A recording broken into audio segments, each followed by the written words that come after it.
সুপ্রিয় দর্শক, আমন্ত্রণ যাচ্ছি বাংলা ভিশনের প্রতিদিন আয়োজন সংবাদপত্র ভিত্তিক পর্যালোচনা অনুষ্ঠান ফ্রন্ট পেজে। আপনাদের সঙ্গে আছে আমি রিশান নাসরুল্লাহ। আর অনুষ্ঠানে আমার সঙ্গে আলোচনার জন্য উপস্থিত রয়েছেন মাসুমুর রহমান খলিল, নির্বাহী সম্পাদক, দৈনিক নয়া দিগন্ত। আমরা আলোচনায় যাব তার আগে একটু আমরা পত্রিকার উল্লেখযোগ্য সংবাদগুলো জেনে নেই। দৈনিক প্রথম আলো, জাতীয় নির্বাচন হলফনামা বিশ্লেষণ, তারেকের আয়, শেয়ার জমা টাকা থেকে শফিকুরের কৃষি, সঞ্চয়পত্রের মুনাফা কমলে 1,110,000, পবিত্র কোরআন ছুঁয়ে শপথ নিলেন জোহরান মামদানি, নিউ ইয়র্কের মেয়র। আমার দেশ, বাংলাদেশ নীতিতে দিল্লির রাজনৈতিক পরাজয়, খালেদা জিয়ার ঐক্যের পাটাতনে দাঁড়িয়ে একসঙ্গে দেশ গড়তে চাই, তারেক রহমানকে সমবেদনা জানাতে গিয়ে ডাক্তার শফিক। দৈনিক নয়া দিগন্ত, পরিবর্তন সন্ধিক্ষণে রাষ্ট্র, সমাজ ও জাতির গতিপথ, বাংলাদেশ 2026, দেশের স্বার্থে মিলেমিশে আমরা একসাথে কাজ করতে চাই, তারেক রহমানের সাথে সাক্ষাৎ শেষে জামায়াত আমির। দৈনিক ইত্তেফাক, শোক কাটিয়ে নির্বাচনে পূর্ণ মনোযোগ দিচ্ছে বিএনপি, বিএনপির 41 সদস্যের নির্বাচন পরিচালনা কমিটি গঠন। হলফনামার তথ্য বিশ্লেষণ, প্রায় 2 কোটি টাকার মালিক তারেক রহমান, ডুপ্লেক্স বাড়ি সহ 1.5 কোটি টাকার সম্পদ জামায়াতের আমিরের। দৈনিক সমকাল, শীর্ষ নেতাদের মাসিক আয় 1 লাখ টাকার নিচে, চরমোনাইকে ছেড়ে দেওয়া আসনেও জামায়াতের প্রার্থী, দলকে মধ্যপন্থায় এগিয়ে নেওয়া তারেক রহমানের জন্য বড় চ্যালেঞ্জ। দৈনিক যুগান্তর, বিদ্রোহী প্রার্থীদের বিরুদ্ধে হার্ডলাইনে বিএনপি, ত্রয়োদশ জাতীয় সংসদ নির্বাচন, শোক বইতে স্বাক্ষরের পর জামায়াত আমির, সরকার গঠনের আগে একসঙ্গে বসতে চাই। জয়শঙ্কর আয়াজের ঢাকা সফর, বৈঠক, ভবিষ্যৎ ক্ষমতাসীনদের পাশে থাকার ইঙ্গিত। দৈনিক মানবজমিন, খালেদা জিয়ার কবরে শ্রদ্ধা জানাতে শোকার্ত মানুষের ঢল, তারেক রহমানের সামনে যত চ্যালেঞ্জ।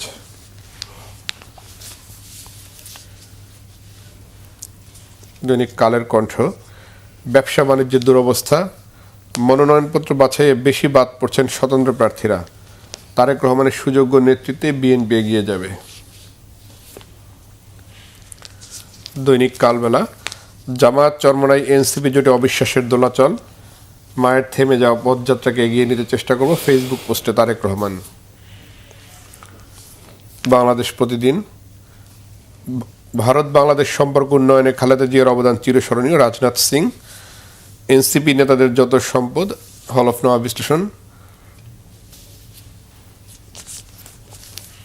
দেশ রূপান্তর, মাথা ব্যথা মব সহিংসতায় এনসিপির 10 নেতার পদত্যাগ, জামাতের সাথে জোট কেন্দ্র করে।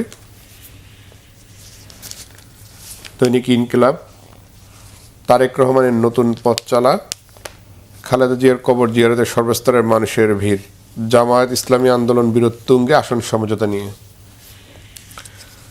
বণিক বার্তা, সুইজারল্যান্ড থেকে G2G পদ্ধতিতে কেনা হবে এলএনজি, কোম্পানির মালিক আজারবাইজান। তারেক রহমানের সঙ্গে ডক্টর শফিকুর রহমানের সাক্ষাৎ, ভোটের পর সরকার গঠনের আগে বিএনপির সঙ্গে বসবে Jamaat. Daily star, Dhaka races to heat up as big guns enter the fray, chiefs of major parties return to ballot battles in capital after decades.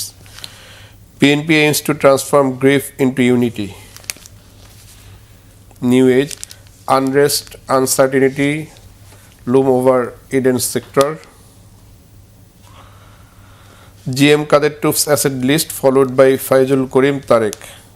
মোটা দাগে এই ছিল উল্লেখযোগ্য সংবাদ। দেখা যাচ্ছে যে বেগম খালেদা জিয়ার মৃত্যুর পরে বিএনপির গঠন বা বিএনপির পথ চলা কীরকম হবে সেটি কেন্দ্র করে তারেক রহমানের ভূমিকা এবং একই সঙ্গে নির্বাচন কেন্দ্রিক হলফনামা জমা দিয়েছেন প্রার্থীরা, সেই বিষয়গুলো নিয়ে মূলত সংবাদ মাধ্যমগুলোতে প্রাধান্য পেয়েছে। একই সঙ্গে ভারত বাংলাদেশ সম্পর্কের একটা বিষয় রয়েছে। আমি ভারত বাংলাদেশ সম্পর্কটা দিয়ে শুরু করতে চাই, যেহেতু 2024-এর 5 আগস্টের পরে এক ধরনের সম্পর্কের অবনতি ছিল প্রতিবেশী রাষ্ট্রের সাথে। বেগম জিয়ার মৃত্যুর পর কূটনীতিকদের ঢাকায় আগমন এবং এক ধরনের যেটি বিএনপির পক্ষ থেকে বলা হচ্ছে তারেক রহমানের প্রতি একটি আস্থার প্রকাশ বা বিএনপির প্রতি একটি আস্থার প্রকাশ এবং রাজনাথ সিংয়ের যে বক্তব্য সেটিও কেন্দ্র করে মনে হচ্ছে একজন নতুন পথ চলা কি ভারত কি তার যেই অবস্থান ছিল সেখান থেকে সরে আসছে কিনা। এটা একটা গুরুত্বপূর্ণ প্রশ্ন, ভারত তার যে পররাষ্ট্র কৌশল এই জায়গা থেকে সরে আসছে কিনা। এখন প্রশ্ন আসতে পারে ভারতের পররাষ্ট্র কৌশল আমরা কি দেখছিলাম। যেমন ভারত বাংলাদেশের রাজনৈতিক অঙ্গনে তাদের বলা যায় যে সবগুলো ডিম একটা ঝুড়িতেই কিন্তু রেখেছিল গত 1.5 দশক বা তার কিছু বেশি সময় ধরে। বিশেষ করে 2007 সালের পরে যখন আওয়ামী লীগ ক্ষমতায় আসে, তখন তাদের রাজনৈতিক দৃষ্টিভঙ্গি সেটা দেখছিলাম অনেকটা একতরফা, একটা দল কেন্দ্রিক। তো এখন 2024 সালের গণবিস্ফোরণ অথবা গণবিপ্লবের পরে যখন আওয়ামী লীগ ক্ষমতাচ্যুত হলো, ফেসিবাদী শাসন কায়েমের অভিযোগে তাদের বিচারও চলছে, ঠিক এই সময়ে ভারত মনে হচ্ছে ভারতের ইন্টারনাল যে পলিসি মেকার তাদের মধ্যে একটা বিতর্ক তৈরি হয়ে গেছে। সেটা হচ্ছে কি, আমরা কি কেবলমাত্র প্রতিবেশী দেশের একটা দলের সাথে সম্পর্ক রাখবো, নাকি সব দলের সাথে আমরা একটা সম্পর্ক বজায় রাখবো। বিশেষ করে আমরা মায়ানমারের ক্ষেত্রে ভারতের যে নীতিটা দেখতে পাই, একসময় অং সান সুকির নেতৃত্বে যে গণতান্ত্রিক আন্দোলন ছিল সেটার প্রতি তাদের সমর্থন ছিল, কিন্তু পরবর্তী পর্যায়ে লম্বা সময় ধরে সামরিক জান্তারা যখন ক্ষমতায় আসে তখন তাদের নীতি পরিবর্তন করে যখন যে সরকার আসে সে সরকারের সাথে সম্পর্ক তৈরির কৌশল নেয়। এখন বাংলাদেশের ক্ষেত্রেও ঠিক একই কৌশল নেবে কি না সেটা একটা প্রশ্ন। তবে আমরা মৌলিকভাবে আরও কয়েকটা বিষয় দেখতে পাই। সেটা হচ্ছে, এখনও পর্যন্ত ভারতের ফর্মাল যে বক্তব্য, সে বক্তব্যে বলা হচ্ছে যে তারা একটা ইনক্লুসিভ নির্বাচন চান। এখন ইনক্লুসিভ অর্থ সকল রাজনৈতিক দলকে অন্তর্ভুক্ত করে নির্বাচন, এটাই কিন্তু ইঙ্গিতটা পাওয়া যায়। তো এখন সকল রাজনৈতিক দলের মধ্যে আওয়ামী লীগ অন্তর্ভুক্ত থাকবে, কারণ আওয়ামী লীগ এর আগের 3টা টার্মে বাংলাদেশের মানুষকে কিন্তু ভোট দিতে দেয়নি। একতরফা নির্বাচন, বিরোধী দলবিহীন নির্বাচন, রাতের নির্বাচন, তারপরে আরও অন্য কৌশলে নির্বাচন। তো এগুলো করে বাংলাদেশের যে নির্বাচনের ইনস্টিটিউশনটা ছিল সেটাকে কিন্তু অনেকটা ভেঙে দিয়েছে। এখন এই অবস্থায় কোনো জবাবদিহিতা ছাড়াই এখন কি আবার তাদেরকে রাজনৈতিক রঙ্গমঞ্চে নিয়ে আসা হবে? সেই ক্ষেত্রে কিন্তু অন্তর্বর্তীকালীন সরকার এবং বাংলাদেশের অধিকাংশ রাজনৈতিক দলের মত হচ্ছে না, এটা জবাবদিহিতার মধ্যেই আনতে হবে এবং এই নতুন যে নির্বাচনের রাজনৈতিক প্রক্রিয়া চলছে এর মধ্যে কোনোভাবে ফেসিবাদী শাসকদের অন্তর্ভুক্ত করা যাবে না। এখনও পর্যন্ত ফেব্রুয়ারির যে নির্বাচনের প্রস্তুতিটা সেটাই দেখা যায়, কিন্তু ভারতের নীতি নির্ধারক যারা আছেন তাদের বক্তব্যের মধ্যে আমরা দেখতে পাই তারা ইনক্লুসিভ বা অন্তর্ভুক্তিমূলক নির্বাচনের নামে আওয়ামী লীগকে প্রসেসের মধ্যে নিয়ে আসতে চাচ্ছে। একই সাথে এরকম একটা সন্দেহ কিন্তু রয়ে গেছে, সেটা হচ্ছে কি, আওয়ামী লীগকে বাদ দিয়ে অন্তর্বর্তীকালীন সরকার মধ্য ফেব্রুয়ারিতে যে নির্বাচনটা করবে সেই নির্বাচন আওয়ামী লীগ না থাকার কারণে এই নির্বাচনটাকে ব্যর্থ করে দেওয়ার কোনো বিষয় চক্রান্ত বা কিছুর সাথে ভারত যুক্ত কিনা। আওয়ামী লীগ তো প্রকাশ্যে ঘোষণা দিয়েছে শেখ হাসিনা ভারতে আছেন, ভারত থেকেই রাজনৈতিক বক্তব্য দিচ্ছেন এবং অনেক সময় ওনার বক্তব্য ঘৃণা প্রচারের মতো বক্তব্য হয়ে যায়।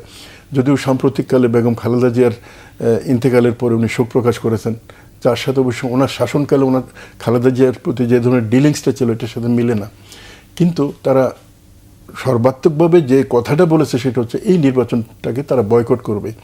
আমরা 14 দলের অন্য অংশীদার যেটা আছে, জাসদ, ওয়ার্কার্স পার্টি, তাদেরকেও কিন্তু নির্বাচন বয়কট করতে দেখছি। ফলে আগামী নির্বাচনটাকে আওয়ামী লীগ বা তার মিত্ররা যে এক ধরনের নেগেটিভলি নিচ্ছে, এই নির্বাচন যাতে অনুষ্ঠিত না হয় সে ধরনের একটা কৌশলে যে আগাচ্ছে এটা কিন্তু বোঝাই যায়। বিশেষ করে ইনকিলাব মঞ্চের যে শরীফ হাদি উসমান হাদিকে যে হত্যা করা হলো, অনেকেই এখনও পর্যন্ত পরিষ্কার কোনো চিত্র নেই, কিন্তু ধারণা করা হয় যে তাকে যে কিল করেছে সে ছাত্রলীগ বা আওয়ামী লীগের একজন ক্যাডার ছিলেন। তো ফলে এখন এই নীতিটা আওয়ামী লীগের, এটা কি স্পন্সর করবে ভারত নাকি করবে না? যদি করে তাহলে নির্বাচনটা তো একটা ঝুঁকির মধ্যে পড়ে যায়, কারণ একটা রাজনৈতিক শক্তির একটা প্রতিরোধ করা অথবা বিপক্ষ অবস্থান নেওয়া এবং সেটার সাথে যদি ভারতের মতো একটা বড় শক্তি পিছনে দাঁড়ায় তাহলে কিন্তু এর মাত্রাগত পরিণতিটা অনেকটা ভিন্ন হয়ে যায়। একটা বিষয়, আমরা যদি আগের কয়েকটি ইলেকশনে ভারতের একদমই নগ্ন হস্তক্ষেপ প্রমাণিত ছিল বাংলাদেশের নির্বাচনে, একই সঙ্গে আমরা যদি আপনার এই কথাটিতেই আসি যে ভারতের যে অবস্থানটি আমরা যদি বিশ্লেষণ করতে, হয়তো বেগম জিয়ার মৃত্যুর কারণে তারা এসেছেন বা সমবেদনা জানিয়েছেন দলটির প্রতি, হয়তো সম্পর্ক উন্নয়নের চেষ্টা করছেন, কিন্তু বাংলাদেশের অন্তর্বর্তী সরকারের যে আবেদন শেখ হাসিনাকে ফেরত দেওয়া কিংবা ভারতের তার বিষয়ে অবস্থান পরিষ্কার করা এবং আওয়ামী লীগের যেসব সন্ত্রাসীরা ভারতে পলাতক রয়েছে তাদেরকে ফেরত দেওয়ার বিষয়ে যেসব রয়েছে সেই বিষয়ে তো ভারত কোনো ইঙ্গিত দেয়নি এখনো। না, সে বিষয়ে তো ইঙ্গিত দেয়নি, বরং এই যে তার বেগম খালেদা জিয়ার ইন্তেকাল উপলক্ষে সার্ক দেশসমূহের যে কর্মকর্তারা আসছেন, পররাষ্ট্রমন্ত্রী, তারপর স্পিকার, ইনারা সবাই কিন্তু অন্তর্বর্তীকালীন সরকারের প্রধানের সাথে সৌজন্য সাক্ষাৎ করেছেন। এক্সেপশন হচ্ছে জয়শঙ্কর, উনি কিন্তু প্রধান উপদেষ্টার সাথে দেখা করেন নাই। এই যে দেখা করলেন না, সেটা কেন করলেন না এটা যদি আপনি একটু বিশ্লেষণ করেন তাহলে দেখা যায় অন্তর্বর্তীকালীন সরকারের সাথে ভারতের ফর্মাল সম্পর্ক কখনো কিন্তু মসৃণ ছিল না, ইনফর্মাল তো নয়ই। হয়তো তার একটা প্রতিফলন আমরা এখানে দেখতে পাই। এক সময় এমন কথাও বলা হচ্ছিল ভারতের যাদের থিঙ্ক ট্যাঙ্ক এবং পত্রিকাগুলোর বিশ্লেষণে, যে প্রফেসর ইউনূস সাহেবের অন্তর্বর্তীকালীন সরকার যত তাড়াতাড়ি চলে যায়, নির্বাচিত সরকার আসে, সেটি কিন্তু তারা কামনা করে। হ্যাঁ, নির্বাচিত সরকার, গণতান্ত্রিক প্রক্রিয়া, এটা বাংলাদেশের মানুষও কামনা করে, কিন্তু এমনভাবে না একটা স্বাভাবিকতার বাইরে। যেমন ধরেন এই 24 জুলাই আগস্টে বিপ্লব হলো, এখন বিপ্লবের যদি পরের মাস বা 2 মাস পরে আপনি নির্বাচন অনুষ্ঠানের কথা বলেন, তাহলে তো এটা বাস্তবসম্মত না। তো এখন যে সময়টা অন্তর্বর্তীকালীন সরকার নিয়েছে, আগামী ফেব্রুয়ারি, তার মানে 2 মাস পরে বা 1.5 মাস পরে, কিন্তু এইটাকে খুব স্বাভাবিকভাবে নিচ্ছে বলে মনে হয় না। যদি নিত তাহলে তো প্রধান উপদেষ্টার সাথে সৌজন্য সাক্ষাৎ করতে পারতো। তারপর উনি সাক্ষাৎ করেছেন ধরেন জাতীয় নিরাপত্তা উপদেষ্টার সাথে, ডক্টর খলিলুর রহমান অথবা আসিফ নজরুল আইন উপদেষ্টা। সেটাও দেখা যায় যে উনি পররাষ্ট্র মন্ত্রণালয়ের সাথেও কিন্তু কোনো মিটিং করেন নাই, যার কারণে পররাষ্ট্র উপদেষ্টা যেটা বলেছেন, উনি একটা সৌজন্য সফরে আসতেন, অথবা এখানে ফরমাল কোনো কিছু নেই। কিন্তু বাস্তব বিষয়টা হচ্ছে, উনি যদি আগ্রহ প্রকাশ করতেন, পররাষ্ট্র মন্ত্রীর সাথে, উপদেষ্টার সাথে উনি সাক্ষাৎ করতে পারতেন, বা একটা মিটিং হতে পারতো, যেটা ভারতের বাংলাদেশের রাজনীতির ব্যাপারে একটা ইতিবাচক মনোভাবের একটা ফল পাওয়া যেত। তো যাই হোক, আমরা আরও দেখব ভবিষ্যতে। এটিকে মানে এড়িয়ে যাওয়ার একটা চেষ্টা কিনা, যে ডক্টর ইউনূসের সঙ্গে দেখা করলে বা পররাষ্ট্র উপদেষ্টার সাথে দেখা করলে আবার সেই যে হাসিনার বিষয়টি আবার উঠে আসবে, বা সেই ধরনের একটু অনুরোধ করলে তখন তার জবাবটা কি হবে রাষ্ট্র থেকে, সেটিকে এড়িয়ে যাওয়ার চেষ্টা কিনা তার? সেটাও হতে পারে, এড়িয়ে যাওয়া বলে দেখা করলেই যে মানে একটা কনক্রিট কথা বলতে হবে সেটা না। ভারত ফরমালি কিন্তু শেখ হাসিনার ব্যাপারে বক্তব্য দিয়েছে। প্রধানমন্ত্রী বলেছেন উনি যতদিন ওখানে থাকতে চান ততদিনে থাকবেন।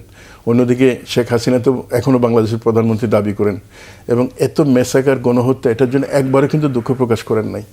তো ফলে রিকনসিলিয়েশনের যে বিষয়টা, সেটা হচ্ছে কি, একজন যদি অপরাধ করে সেটা তো প্রথম স্বীকার করতে হবে, সেটা স্বীকারই করেন না। এবং যে বিপ্লব বা গণবিস্ফোরণটা ঘটলো, সেটাকে এখনও কিন্তু আওয়ামী লীগের যে ন্যারেটিভ, যে বয়ান, তাতে বলা হচ্ছে এটা আমেরিকান হস্তক্ষেপে হয়েছে এবং এদেশের ইসলামিক যে রাজনৈতিক দলগুলো তাদের সমর্থনে হয়েছে। আসলে বাস্তব বিষয়টা তো সেটা না, রিয়েলাইজেশন দরকার, সেটা নেই। আবার বিচারিক যে প্রক্রিয়া, এগুলো সম্পর্কে যাতা বলা হচ্ছে, অথচ এই আইন, এই ট্রাইব্যুনাল শেখ হাসিনার গভর্নমেন্টই তৈরি করেছিল। আমরা একটা নির্বাচনের দিকে যাই। সেটি হচ্ছে যে হলফনামা বিশ্লেষণ করা হয়েছে প্রার্থীদের, এবং তার মধ্যে প্রধান দুটি দল যদি আমি বলি, বিএনপি এবং জামাত ইসলামী, সেখানে বলা আছে শীর্ষ নেতাদের মাসিক আয় 1 লাখ টাকার নিচে। এটি আসলে হলফনামার আয় বা বাস্তবিক আয় বা তাদের যে জীবনযাত্রা, সেটির সাথে আসলে মেলে না কেন? মানে এই ধরনের আমরা সবসময় দেখি কেন নির্বাচনে? এটা দুটো কারণে হয়। সাধারণভাবে আমরা যারা পলিটিক্যাল লিডার দেখি, পলিটিক্যাল লিডারদের মধ্যে খুব অল্প সংখ্যকেই যারা চাকরি বাকরি, ব্যবসা বাণিজ্য সরাসরি পরিচালনা করেন। দেখা যায় যে হয়তো ওনাদের ওয়াইফ, ফ্যামিলির অন্য মেম্বার অথবা ছেলে, এরাই করেন। তারপরে সম্পদের যে মানে ইয়েটা দেখি আমরা, রেকর্ডটা দেখি, সে রেকর্ড কিন্তু এককভাবে ওই ব্যক্তির নামে থাকে না, ওই পরিবারের অন্যদের নামে থাকে। যার কারণে নির্বাচন কমিশনের যে হলফনামাটা আছে, এই হলফনামায় কিন্তু ওই পরিবারের আয়ের প্রতিফলন ঘটে না। আর ওই পরিবারের আয় থেকেই তো আসে। যেমন মনে করেন আপনি তারেক সাহেব নিজে হয়তো কোনো ব্যবসা পরিচালনা করেন না, কিন্তু ওনার সহধর্মিণী অথবা এরকম কেউ করতে পারে। তো ফলে ওই আয়টা এখানে দেখানো হয় না, যার কারণে খুব বড় আয় দেখা যায় না। এটা একটা দিক। আর দ্বিতীয় দিক হচ্ছে কি, আসলে যারা পলিটিশিয়ান আছেন তারা কিন্তু ঠিক আয় উপার্জন এইগুলো দিয়ে কিন্তু নজর দেন না। দেখা যায় যে যাওয়ার সময় অস্ট্রেলিয়ান একজন প্রাক্তন প্রধানমন্ত্রী সম্ভবত, মানে দেখা গেল যে উনি রিটায়ার করার পরে, প্রধানমন্ত্রী থেকে বিদায় নেওয়ার পরে, ওই একটা খামারের মধ্যেই উনি জীবনযাপন করতেছেন, যেখানে ওনার ব্যক্তিগত কোনো গাড়ি নেই, পাবলিক ট্রান্সপোর্টে চলতে হচ্ছে। এরকম দৃষ্টান্ত কিন্তু দেখি। এটা যে শুধুমাত্র বাংলাদেশের বাইরের দৃশ্য এমন না, বাংলাদেশের ভিতরেও কিন্তু আমরা একই জিনিস দেখতে পাই। ফলে এটা তো একটা আশাবাদী দিক। আরেকটা জিনিস যেটা আছে, হলফনামার যে জবাবদিহিতা, এটা নিশ্চয়ই এটার একটা ইম্প্যাক্ট আছে, এটা একটা পজিটিভ দিক আছে। কিন্তু হলফনামা বলতে যদি ওই পরিবারের আয়টাকে নিয়ে আসা হতো, তাহলে কিন্তু বিষয়টা আরেকটু স্পষ্ট হতো। যেমন ধরেন জামাতার আমিরের সবাই জানে মেডিকেল কলেজ রয়েছে, হাসপাতাল রয়েছে, তারপরে তার মাসিক আয় 30,000 টাকা, এটি একদমই বেমানান না? সেটা তো বেমানান। এখন মাসিক আয় বলতে, যেমন যদি বিষয়টা এমন হয়, ধরেন ওনার বাড়ি, তারপর ওনার অন্যান্য খরচ, সেটা ওনার যে প্রতিষ্ঠান আছে ওখান থেকেই নির্বাহ করা হয়, তাহলে তো ওনার আয় দেখা যাবে ওই রকম। যেমন ধরুন একজন উপদেষ্টা অথবা একজন মন্ত্রী, ওনার বেতন কত, আয় কত, হয়তো ওনার বেতন 1 লাখ টাকা হতে পারে বা 50,000 টাকা হতে পারে, কিন্তু ওনার জন্য রাষ্ট্র যেটা খরচ করে সেটার পরিমাণ 5 লাখ টাকা, এরকম হতে পারে। যারা সাধারণত জিএম কাদেরের যেমন মাসিক আয় 33,000 টাকা মাত্র। একই বিষয় কার্যকর হতে পারে। কলমি, দুটো বিষয় নিয়ে আমরা একটু আলোচনা করতে চাই। একটা হচ্ছে তারেক রহমান এখন বলা যায় যে মোটা দাগে বিএনপির চেয়ারম্যানই, যেহেতু বিএনপি গঠনতন্ত্র অনুযায়ী সেই এখন চেয়ারম্যান, হয়তো আনুষ্ঠানিকতার কিছু বিষয় থাকতে পারে। তারেক রহমানের নেতৃত্বের চ্যালেঞ্জগুলো কি কি, যেহেতু বেগম খালেদা জিয়ার যে গ্রহণযোগ্যতা, বেগম খালেদা জিয়ার যে অভিভাবকের ভূমিকা ছিল রাজনীতিতে, সেই জায়গাটা একটি শূন্যস্থান তৈরি হয়েছে, যদিও শূন্যস্থান থাকে না শেষ পর্যন্ত। তারেক রহমানের দায়িত্ব পাচ্ছেন এবং তার নেতৃত্ব দীর্ঘদিন দেশের বাইরে ছিলেন, তার নামে নানান অভিযোগও ছিল এক সময় 2008-এর ওই দিকটাতে। কিন্তু এই মুহূর্তে তারেক রহমানের নেতৃত্বকে আসলে কীভাবে বিশ্লেষণ করবেন? প্রথম কথা হচ্ছে বিএনপির উৎপত্তি, বিকাশ এবং এই পর্যন্ত যে চলে আসছে, এই বিষয়টার প্রতি আমরা যদি তাকাই তাহলে কি দেখতে পাই? বিএনপির যে রাজনীতিটা, এই রাজনীতি বাংলাদেশে জাতীয়তাবাদ, ইনক্লুসিভনেস, তারপরে একটা মধ্যপন্থা, এই রাজনীতির তৈরিটা করেছেন শহীদ প্রেসিডেন্ট জিয়াউর রহমান। জিয়াউর রহমান এই রাজনীতিটা দিয়ে খুব বেশি দিন উনি কিন্তু রাষ্ট্র পরিচালনা ছিলেন না, কিন্তু উনি কোর জিনিসটা তৈরি করে গেছেন। এবং বেগম খালেদা জিয়াকে উনি কখনো রাজনৈতিক উত্তরাধিকারী হিসাবে কিন্তু সামনে নিয়ে আসেন নাই। আকস্মিকভাবে রাজপথে আন্দোলন করে করে বেগম খালেদা জিয়া এ পর্যন্ত চলে আসছেন। আপনি যদি ধরেন 80-র দশকের পুরো সময়টা ধরেন, প্রায় 8 বছর বা 7 বছর, এই পুরো সময়টা কিন্তু বেগম জিয়া রাস্তায় কাটিয়েছেন। এবং জিয়াউর রহমানের ফ্যামিলির যে বৈশিষ্ট্যটা আমরা দেখতে পাই সেটা হচ্ছে কি, ওনার যে আয়টা ছিল, আয়ের বাইরে কিন্তু ওনার কোনো ইয়ে ছিল না, এবং সেই আয় দিয়ে বেগম খালেদা জিয়াকে সংসার চালাতে হয়েছে। এবং এটা আমরা এখন যে ব্যক্তিগত স্মৃতিগুলো আমরা দেখি বেগম খালেদা জিয়ার ব্যাপারে, যেমন একসময় ওনার ছোট সন্তান কোকোকে উনি খুব বেশি ভালোবাসতেন, আমরা সবাই জানি। ইনি যখন অস্ট্রেলিয়া পড়াশোনা করতে গেছেন, তখন ওই সময় উনি টিউশন ফি দিতে পারছেন না। এক সময় ওনার জন্য ডলার পাঠানো হয়েছে, সেই ডলারটা পড়ে গেছে ফেক ডলার। মানে এই যে নানান সংকটগুলো আমরা দেখতে পাই হচ্ছে কি ওনার জীবন আচরণ। এমনকি উনি 2-3 বারের প্রধানমন্ত্রী হওয়ার পরবর্তী সময়ে যদি দেখেন, ওনার মধ্যে কোনো কিন্তু প্রাচুর্য নাই, অসম্ভব রকম একটা সততা, তারপরে ওনার গড গিফটেড একটা ইন্টেলেকচুয়ালিটি, যেটা রাষ্ট্রনায়কে থাকা দরকার, সেটা কিন্তু আমরা প্রত্যেক পর্বে পর্বে আমরা দেখতে পাই।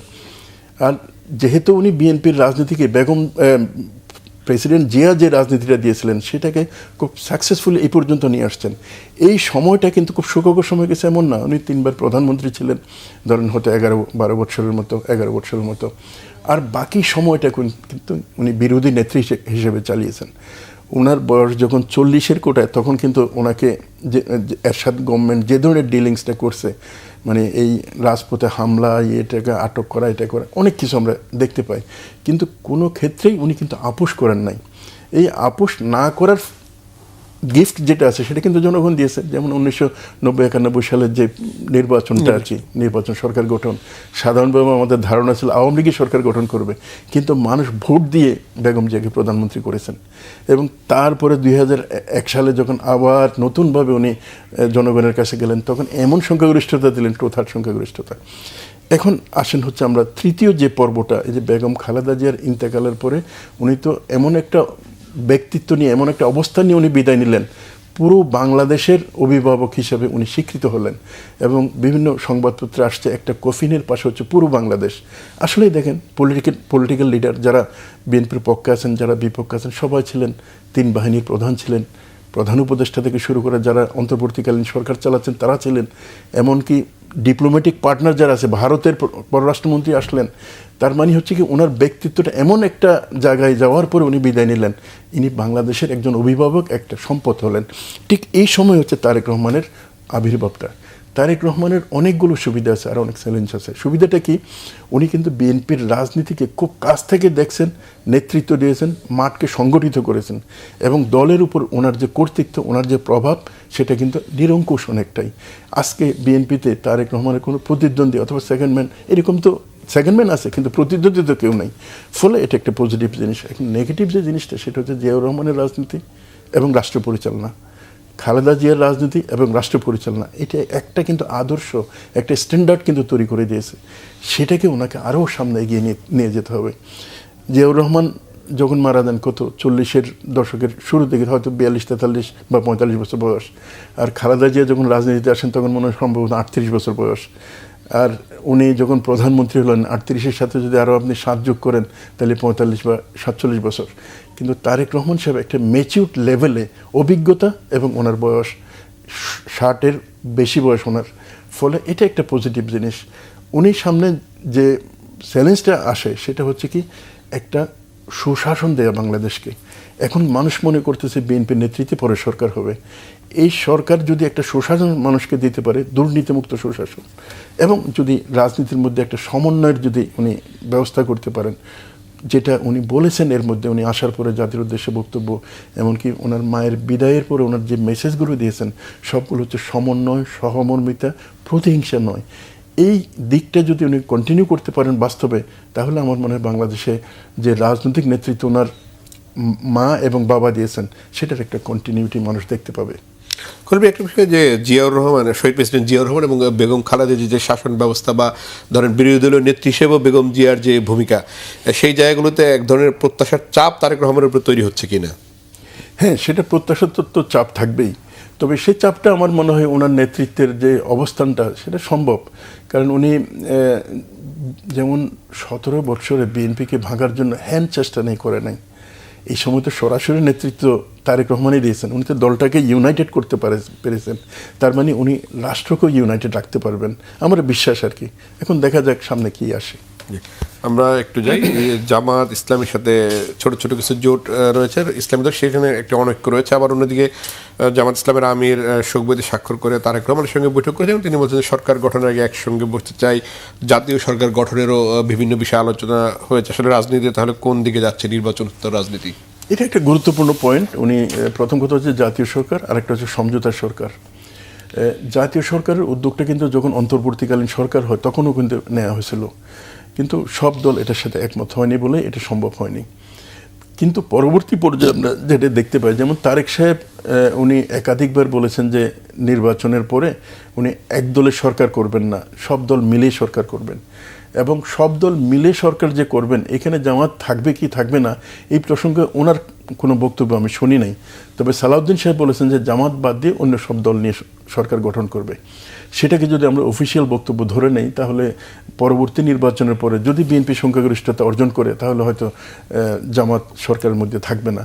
অন্যদিকে জামাতের আমির যে বক্তব্যটা রেখেছেন সেটা হচ্ছে কি, এই নির্বাচনের পরে যদি জামাত সংখ্যাগরিষ্ঠতা অর্জন করে, এরপরও জামাত একক সরকার গঠন করবে না, তার একটা জাতীয় সরকার গঠন করবে, বিএনপি থেকে শুরু করে সব দল মিলে।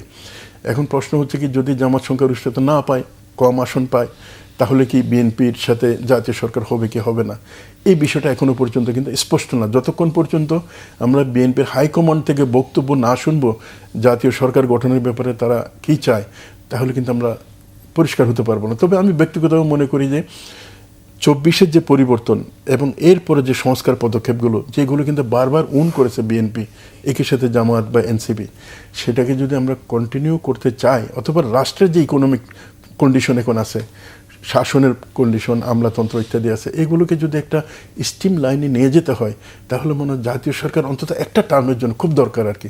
সকল এই যে জুলাই বিপ্লবপন্থী যারা আছে সবাইকে এক জায়গায় এনে যাওয়া।